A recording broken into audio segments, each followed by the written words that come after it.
Welcome to dream cinemas. இன்னைக்கு நம்ம பார்க்க போற episode daily movie update. Actor சூர்யாவுடைய சூர்யா 45 திரைப்படத்தை எடுத்துக்கிட்டோம் அப்படின்னா இந்த படத்தோட ஷூட்டிங் வந்து ஃபாஸ்டா தான் பண்ணிட்டு இருந்தாங்க. இப்ப பாத்தீங்கன்னா ஷூட்டிங்க்கு ஒரு பிரேக் ஒன்று விட்டுருக்காங்க. ஸோ இப்ப கரண்டா சூர்யா பாத்தீங்கன்னா ரெட்ரோ திரைப்படத்துடைய ப்ரொமோஷன் தான் இருக்காரு. அண்ட் ரெட்ரோ திரைப்படத்துக்கான ப்ரொமோஷன் பாத்தீங்கன்னா பெரிய லெவல்ல பண்ண போறாங்க அப்படிங்கிற மாதிரி சொல்லப்படுது. இந்த ரெட்ரோ திரைப்படம் பாத்தீங்கன்னா ஒரு பேன் இண்டியா ரிலீஸ் தான். அதனால ஒரு பேன் இண்டியா டூர் போய் ப்ரொமோஷன் பண்ண போறாங்க அப்படிங்கிற மாதிரி சொல்லப்படுது. ஸோ இதை பார்த்துட்டு ஃபேன்ஸ் எல்லாம் சோசியல் மீடியால என்ன சொல்றாங்க அப்படின்னு பாத்தீங்கன்னா, எப்ப இவ்வளவு பெரிய ப்ரொமோஷன் பண்றதுல தப்பு இல்ல, ஆனா கங்குவா திரைப்படத்துக்கு பண்ண மாதிரி ஓவர் ப்ரொமோஷன் பண்ணிடாதீங்க அப்படிங்கிற மாதிரி தான் சொல்லிட்டு இருக்காங்க. சோ அது வந்து படத்துக்கு ஒரு பேக் ஃபேர் ஆயிரும் அப்படிங்கிற மாதிரி சொல்லிட்டு இருக்காங்க. சோ அதுவுமே பார்த்தீங்கன்னா கரெக்டான விஷயம் தான். Promotion okay, but over promotion பண்ணாம இருந்தா ஓகே தான். சோ இப்ப கரண்டா சூர்யா பார்த்தீங்கன்னா ரெட்ரோ திரைப்படத்துடைய ப்ரொமோஷன்ல இருக்கிறதுனால சூர்யா 45 திரைப்படத்தோட ஷூட்டிங் பார்த்தீங்கன்னா பிரேக் ஒன்று விட்டுருக்காங்க. சோ திருப்பி ஷூட்டிங் பார்த்தீங்கன்னா மே மந்த்ல ஸ்டார்ட் பண்ண போறாங்க அப்படிங்கிற மாதிரி சொல்லப்படுது. மே செகண்ட் வீக்ல படத்தோட ஷூட்டிங் ஸ்டார்ட் பண்ணிடுறாங்க அப்படிங்கிற மாதிரி சொல்லப்படுது.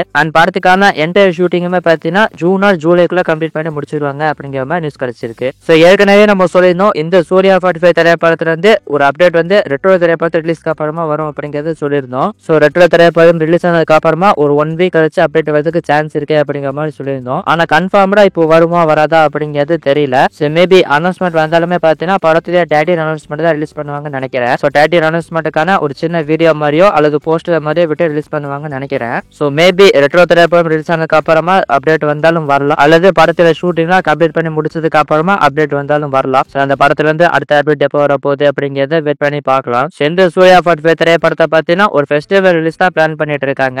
அந்த வகையில தீபாவளிக்கு ரிலீஸ் பண்றதுக்கு பிளான் பண்றாங்க அப்படின்னு ஏற்கனவே நம்ம சொல்லியிருந்தோம். சோ தீபாவளிக்கு பார்த்தீங்கன்னா அண்ணனுடைய சூர்யா 45 அந்த தம்பியோட சர்தார் 2 2 திரைப்படம் ரிலீஸ் பண்றதுக்கு பிளான் பண்ணிட்டு இருக்காங்க. ஆனா கண்டிப்பா ஏதாச்சும் திரைப்படம் தான் ரிலீஸ் ஆகும். ரெண்டுமே பார்த்தீங்கன்னா கிளாஷ்ல ஆகாது. சோ தீபாவளிக்கு வரதா பிளான் பண்ணியிருந்தா மதராசி திரைப்படம் பார்த்தீங்கன்னா செப்டம்பர் 5ஆம் தேதி வராங்க. சோ அதனால தீபாவளி ஸ்டால் பார்த்தீங்கன்னா இப்போதைக்கு ஃப்ரீயா தான் இருக்கு. சோ தீபாவளிக்கு என்னென்ன படங்கள்லாம் வரப்போகுது அப்படிங்கிறத வெயிட் பண்ணி பார்க்கலாம். ஆக்டர் எஸ்கே உடைய மதராசி திரைப்படத்தை எடுத்துக்கிட்டோம் அப்படின்னா இந்த திரைப்படத்தை வந்து ஃபர்ஸ்ட் சிங்கிள் வந்து ஜூன் மாதம் ரிலீஸ் பண்ண போறாங்க அப்படிங்கிற நியூஸ் நம்ம சொல்லியிருந்தோம். ஸோ ஜூன் ஃபர்ஸ்ட் வீக்ல ரிலீஸ் பண்றதுக்கு பிளான் பண்ணியிருக்காங்க அப்படிங்கிற மாதிரி நியூஸ் கிடைச்சிருக்கு. அண்ட் இந்த மதராசி திரைப்படத்துல பாத்தீங்கன்னா கிளைமேக்ஸ் போர்ஷன் பெண்டிங் இருக்கு. ஒரு 12 days ஷூட்டிங் பாத்தீங்கன்னா பெண்டிங் இருக்கு. அந்த ஷூட்டிங் பாத்தீங்கன்னா சீக்கிரமா கம்ப்ளீட் பண்ணி முடிக்க போறாங்க. இப்ப பாத்தீங்கன்னா எஸ்கே பராசதி திரைப்படத்தோட ஷூட்டிங்ல இருக்காரு. ஸோ பராசதி ஷூட்டிங்ல ஒரு சின்னதா பிரேக் விட்டுட்டு இந்த மதராசி திரைப்படம் ஷூட்டிங் ஸ்டார்ட் பண்ண போறாங்க அப்படிங்கிற மாதிரி சொல்லப்படுது. ஸோ மேபி மே செகண்ட் வீக்ல ஸ்டார்ட் பண்றதுக்கு சான்ஸ் இருக்கு அப்படிங்கிற மாதிரி சொல்லப்படுது. அந்த படத்தோட ரிலீஸ்க்கு இன்னும் கொஞ்ச நாள் தான் இருக்கு. சோ படத்தோட ஷூட்டிங் எப்ப கம்ப்ளீட் பண்ணி முடிக்க போறாங்க அப்படிங்கறத வெயிட் பண்ணி பார்க்கலாம். ஆக்டர் விஜய் சேதுபதியோட எஸ் திரைப்படத்துல இருந்து ஒரு அப்டேட் ஒன்று ரிலீஸ் பண்ணிருந்தாங்க. சோ படம் பாத்தீங்கன்னா மே 23ஆம் தேதி ரிலீஸ் ஆக போகுது அப்படிங்கறத கன்ஃபார்ம் பண்ணிட்டாங்க. ஆஃப்டர் மகாராஜாக்கு அப்புறமா விஜய் சேதுபதிக்கு ரிலீஸ் ஆக போற திரைப்படம் இது. ஒரு லாங் கேப்புக்கு அப்புறம் விஜய் சேதுபதியோட படம் வரப்போகுது. சோ இந்த எஸ் திரைப்படம் எப்படிப்பட்ட ஒரு திரைப்படமா இருக்க போகுது அப்படிங்கறத வெயிட் பண்ணி பார்க்கலாம். அண்ட் விஜய் சேதுபதியோட பாத்தீங்கன்னா ஏகப்பட்ட திரைப்படங்கள் நடிச்சு முடிச்சுட்டு இன்னும் எப்ப ரிலீஸ் ஆக போகுது அப்படிங்கறத தெரியாம இருக்கு. ரீசெண்டா தான் பாத்தீங்கன்னா பாண்டியராஜோட டைரக்ஷன்ல ஒரு படம் பண்ணியிருந்தாரு. படத்தோட ஷூட்டிங் கம்ப்ளீட் பண்ணி முடிச்சுட்டாங்க. ஆனா இப்ப வரைக்குமே பாத்தீங்கன்னா படத்தோட எந்த அனௌன்ஸ்மெண்ட்டுமே ரிலீஸ் ஆகல. அண்ட் அடுத்ததான் மிஸ்கினோட டைரக்ஷன்ல ட்ரெயின் திரைப்படம் எப்பயோ நடிச்சு முடிச்சுட்டாரு. அந்த திரைப்படமே எப்ப ரிலீஸ் ஆக போகுது அப்படிங்கிறது கிளியரா தெரியாம தான் இருக்கு. இந்த மாதிரி நிறைய திரைப்படங்கள் பார்த்தீங்கன்னா விஜய் சேதுபதிக்கு எப்ப ரிலீஸ் ஆக போகுது அப்படிங்கிறது தெரியாம இருக்கு. சோ சீக்கிரமே இந்த படங்கள்ல இருந்து அனௌன்ஸ்மெண்ட் வந்தா நல்லா இருக்கும். இந்த படங்கள்ல இருந்து ஏதாச்சும் அனௌன்ஸ்மெண்ட் வருதா அப்படிங்கறத வெயிட் பண்ணி பார்க்கலாம். ப்ரொடியூசர் ஐஷாரி கேகனிஸ் பாத்தீங்கன்னா சுமோ திரைப்படத்துடைய ட்ரெய்லர் லான்ச் இவென்ட்ல தனுஷோட ப்ராஜெக்ட் பத்தி ஒரு அனௌன்ஸ்மெண்ட் ரிலீஸ் பண்ணிருக்காரு. சோ ரீசெண்டா தான் பாத்தீங்கன்னா தனுஷோட 56வது திரைப்படத்தை அனௌன்ஸ்மெண்ட் பண்ணிருந்தாங்க. இப்ப ஐசாரி கேகனிஸ் என்ன சொல்றாரு அப்படின்னு பாத்தீங்கன்னா, இந்த D56 ப்ராஜெக்ட்டுக்கு முன்னாடியே தனுஷோட பாத்தீங்கன்னா இன்னொரு ப்ராஜெக்ட் பண்ண போறாரு எங்க கம்பெனில அப்படிங்கிற மாதிரி சொல்லியிருக்காரு. சோ மேபி அந்த ப்ராஜெக்ட் பாத்தீங்கன்னா போர்த்து இல்லாத விக்னேஷ் ராஜா அவர் கூட தனுஷ் பார்த்து ஒரு படம் பண்ற மாதிரி இருந்துச்சு இல்லையா. அந்த ப்ராஜெக்ட் தான் பண்ண போறாங்க அப்படிங்கிற மாதிரி சொல்லப்படுது. அந்த ப்ராஜெக்டுக்கான அனௌன்ஸ்மெண்ட்டுமே சீக்கிரமா வரும் அப்படிங்கறத அவர் சொல்லியிருக்காரு. சோ D56 ப்ராஜெக்ட்டுக்கு முன்னாடியே இந்த ப்ராஜெக்ட் பாத்தீங்கன்னா தனுஷ் பாத்தீங்கன்னா பண்ண போறாரு. சோ D56 ப்ராஜெக்ட் பத்தி கிடைச்சிருக்கிற லேட்டஸ்ட் நியூஸ் என்ன அப்படின்னு பாத்தீங்கன்னா, மியூசிக் டைரக்டர் A.R. ரஹ்மான் அவர் தான் திரைப்படத்துக்கு மியூசிக் பண்ண போறாரு அப்படிங்கிற மாதிரி நியூஸ் கிடைச்சிருக்கு. ஆஃப்டர் ராயன் திரைப்படத்துக்கு அப்புறமா தனுஷ் கூட A.R. பாத்தீங்கன்னா மறுபடியும் கொலாபரேட் பண்றாரு. அண்ட் ஆஃப்டர் மாமன்னன் திரைப்படத்துக்கு அப்புறமா மாரி செல்வராஜ் கூடயுமே கொலாபரேட் பண்றாரு. சேர்ந்த தனுஷ் மாரி செல்வராஜ் A.R. ரஹ்மான் இந்த காம்போ எப்படி இருக்க போகுது அப்படிங்கறத வெயிட் பண்ணி பார்க்கலாம். சோ ஆக்டர் தனுஷ் பாத்தீங்கன்னா இப்ப இட்லி கடை திரைப்படத்தோட ஷூட்டிங்ல இருக்காரு. சோ சீக்கிரமே இந்த படத்தோட ஷூட்டிங்குமே கம்ப்ளீட் பண்ணி முடிச்சிருவாங்க அப்படிங்கிற மாதிரி சொல்லப்படுது. சோ படம் பாத்தீங்கன்னா அக்டோபர் 1 ரிலீஸ் ஆக போகுது. சோ இந்த இட்லி கதை திரைப்படத்தோட ஷூட்டிங் கம்ப்ளீட் பண்ணி முடிச்சதுக்கு அப்புறமா டேரக்டர் ராஜ்குமார் பெரியசாமி டைரக்ஷன்ல D55 ப்ராஜெக்ட் பாத்தீங்கன்னா தனுஷ்ல ஸ்டார்ட் பண்ணிடுவார்னு நினைக்கிறேன். அண்ட் அதுக்கப்புறமா இந்த விக்னேஷ் ராஜா ப்ராஜெக்டும் அதுக்கப்புறமா தான் இந்த D56 ப்ராஜெக்ட் ஸ்டார்ட் பண்ணுவாங்கன்னு நினைக்கிறேன். தளபதி விஜயாவுடைய ஜனா இந்த திரைப்படத்தை எடுத்துக்கிட்டோம் அப்படின்னா இந்த திரைப்படத்துடைய தமிழ்நாடு தியேட்டரிக்கல் ரைட்ஸ் பாத்தீங்கன்னா ரோமே பிக்சர்ஸ் தான் வாங்கியிருக்காரு அப்படிங்கிற மாதிரி சொல்லப்படுது. சோ ரோமே பிக்சர்ஸ் ராகுல் பாத்தீங்கன்னா 90 கோடி ரூபாய் கொடுத்து வாங்கியிருக்காரு அப்படிங்கிற மாதிரி சொல்லப்படுது. சோ மிகப்பெரிய தொகை கொடுத்து தமிழ்நாடு தியேட்டரிக்கல் ரைட்ஸ் பாத்தீங்கன்னா ராகுல் வாங்கியிருக்காரு அப்படிங்கிற மாதிரி சொல்லப்படுது. சோ இந்த நியூஸ் பாத்தீங்கன்னா ஏற்கனவே வந்த ஒரு நியூஸ் தான். ஆனா வந்து இப்போதைக்கு டாக்ஸ் தான் போயிட்டு இருக்கு அப்படிங்கிற மாதிரி சொல்லப்பட்டுச்சு. இப்ப பாத்தீங்கன்னா கன்ஃபார்ம் ஆயிடுச்சு அப்படிங்கிற மாதிரி நியூஸ் கிடைச்சிருக்கு. இந்த ஜானா இந்த திரைப்படத்தோட ஸ்டோரி வந்து பாத்தீங்கன்னா IPS ஸ்டாண்டர்ட் பொலிட்டிஷியனா தளபதி இந்த படத்துல வர போறாரு அப்படிங்கிற மாதிரி சொல்லப்படுது.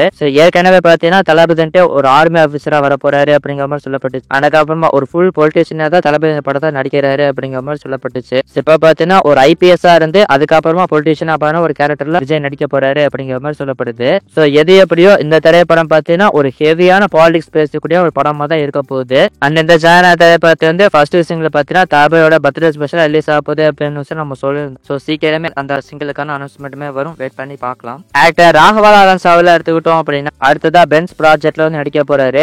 பாக்கியராஜ் கண்ணன் அவரோட டைரக்ஷன்ல லோகேஷோடைய ஸ்டோரியில பார்த்து நடிக்க போறாரு. அண்ட் இந்த படம் பாத்தீங்கன்னா எல்சியோட வகுப்புற படம். இந்த ப்ராஜெக்ட்கான அனௌன்ஸ்மெண்ட்ல எப்பயோ ரிலீஸ் பண்ணிட்டாங்க. ஆனா எப்ப ஸ்டார்ட் பண்ண போறாங்க அப்படிங்கறத தெரியாம இருந்துச்சு. இப்ப லேட்டஸ்டா கிடைச்சிருக்கிற நியூஸ் என்ன அப்படின்னு பாத்தீங்கன்னா பாண்டிச்சேரியில படத்தோட ஷூட்டிங்க ஸ்டார்ட் பண்ண போறாங்க அப்படிங்கிற மாதிரி நியூஸ் கிடைச்சிருக்கு. ஆனா அதுவுமே எப்ப ஸ்டார்ட் பண்ண போறாங்க அப்படிங்கிறது தெரியல. இப்ப லாவா லான்ஸ் பாத்தீங்கன்னா காஞ்சனா 4 திரைப்படத்தோட ஷூட்டிங்ல இருந்தாரு. இப்ப பாத்தீங்கன்னா காஞ்சனா 4 படத்தோட ஷூட்டிங்க்கு பிரேக் விட்டுருக்காரு அப்படிங்கிற மாதிரி சொல்லப்படுது. மேபி அது வந்து பாத்தீங்கன்னா இந்த பென்ஸ் திரைப்படத்தோட ஷூட்டிங்காக பிரேக் விட்டுருக்காரு அப்படிங்கிற மாதிரி சொல்லப்படுது. எனக்கு தெரிஞ்சு பாத்தீங்கன்னா நெக்ஸ்ட் மந்த்ல இந்த படத்தோட ஷூட்டிங் ஸ்டார்ட் பண்ணிடுவாங்கன்னு நினைக்கிறேன். இந்த பென்ஸ் திரைப்படத்தோட ஷூட்டிங்க எப்ப ஸ்டார்ட் பண்ண போறாங்க அப்படிங்கறத வெயிட் பண்ணி பார்க்கலாம். ஆக்டர் சியான் விக்ரமாலுடைய துருவ நட்சத்திரம் திரைப்படத்தை எடுத்துக்கிட்டோம் அப்படின்னா இப்ப வரைக்கும் திரைப்படம் எப்ப ரிலீஸ் ஆக போகுது அப்படிங்கிறது தெரியல. இந்த படத்துல இருந்த ப்ராப்ளம்ஸ் எல்லாம் ஆல்மோஸ்ட் சால்வ் ஆயிடுச்சு அப்படிங்கிற மாதிரி லேட்டஸ்டா ஒரு நியூஸ் கிடைச்சிருக்கு. படத்தை பாத்தீங்கன்னா ஏதாச்சும் ஒரு ஃப்ரைடேல ரிலீஸ் பண்ணத பாத்துட்டு இருக்காங்க அப்படிங்கிற மாதிரி சொல்லப்படுது. ஆனா அது எந்த ஃப்ரைடேவா இருக்க போகுது அப்படிங்கறதுலாம் தெரியல. அண்ட் இந்த துருவ நட்சத்திரம் திரைப்படத்துக்கு பாத்தீங்கன்னா ஒரு பெரிய பிரஸ் மீட் நடத்த போறாங்க அப்படிங்கிற மாதிரி நியூஸ் கிடைச்சிருக்கு. அண்ட் இந்த படத்தை பத்தி கூடுதலா இன்னொரு தகவலுமே கிடைச்சிருக்கு. ஆனா அது எந்த அளவுக்கு உண்மை அப்படிங்கிறது தெரியல. நெட்ஃபிளிக்ஸ் பாத்தீங்கன்னா இந்த துருவ நட்சத்திரம் திரைப்படத்தை ஆல்மோஸ்ட் 40 கோடி ரூபாய் கொடுத்து OTT ரைட்ஸ் வாங்கியிருக்காங்க அப்படிங்கிற மாதிரி நியூஸ் கிடைச்சிருக்கு. ஆனா இது எந்த அளவுக்கு உண்மை அப்படிங்கிறது தெரியல. OTT ரைட்ஸ் பார்த்து நெட்ஃபிளிக்ஸ் வாங்கியிருக்க சான்ஸ் இருக்கு. ஆனா 40 கோடி ரூபாய் கொடுத்து வாங்கியிருக்காங்களா அப்படிங்கிறது தெரியல. இவ்வளவு டிலேவா ரிலீஸ் ஆன திரைப்படத்துக்கு இவ்வளவு விலை கொடுத்து வாங்குவாங்களா அப்படிங்கிறது தெரியல.